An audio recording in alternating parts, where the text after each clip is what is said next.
This is the CBS Evening News with Katie Couric.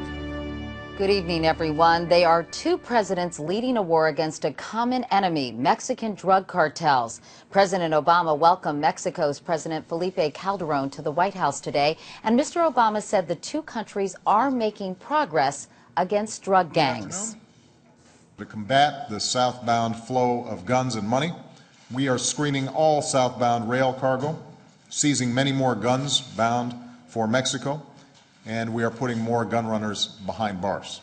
But one of the men on the front lines of the drug war is telling a very different story to CBS News, making an accusation that could cost him his job. An agent with the Bureau of Alcohol, Tobacco, and Firearms claims the agency has a policy that is actually putting guns in the cartel's hands.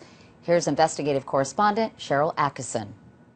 John Dodson, a federal agent, says what he was asked to do was beyond belief. You were intentionally letting guns go to Mexico. Yes, ma'am. I mean, the agency was. An alcohol, tobacco, and firearms senior agent assigned to this Phoenix office since 2010, Dodson's job is to stop gun trafficking across the border. Instead, he says he was ordered to sit by and watch it happen. Investigators call the tactic letting guns walk, in this case into the hands of criminals who would use them in Mexico and the U.S. Dodson's bosses say that never happened. Now he's risking his job to go public. I'm boots on the ground here in Phoenix and telling you we've been doing it every day since I've been here. Here I am. Tell me I didn't do the things that I did. Tell me you didn't order me to do the things that I did. Tell me it didn't happen. Now you have a name on it, you have a face to put with it. Here I am. Someone now. Tell me it didn't happen. Agent Dodson and other insiders say the gun-walking strategy was approved all the way to the Justice Department. The idea was to see where the guns ended up, build a big case, and take down a major cartel. And it was all kept secret from Mexico. ATF named the case Fast and Furious. We've got a bunch of cases. This surveillance video obtained by CBS News shows suspected drug cartel suppliers carrying boxes of weapons to their cars at a Phoenix gun shop. Those long boxes being loaded into the red car are AK-47 type assault rifles. He's on a gun, carrying another, appears to be 5 boxes of hard case pelican that would hold a pistol. So it turns out ATF not only allowed the guns to walk, they videotaped it. Documents show the inevitable result. The guns ATF let go began showing up at crime scenes in Mexico. And as ATF stood by, watching thousands of weapons hit the street, the Fast and Furious Group supervisor noted the escalating Mexican violence. 958 killed in March 2010, the most violent month since 2005. The same email notes, our subjects purchased 359 firearms during March alone, including numerous Barrett 50 caliber rifles. Did you feel that ATF was partly perhaps to blame for the escalating violence in Mexico and on the border? Yes, ma'am. I even asked them if they could see the correlation between the two. The more that our guys buy, the more violence that we're having down there. Senior agents, including Dodson, told us they confronted their supervisors over and over. And what was the answer? What did they say? If you're going to make an omelet, you got to scramble some eggs.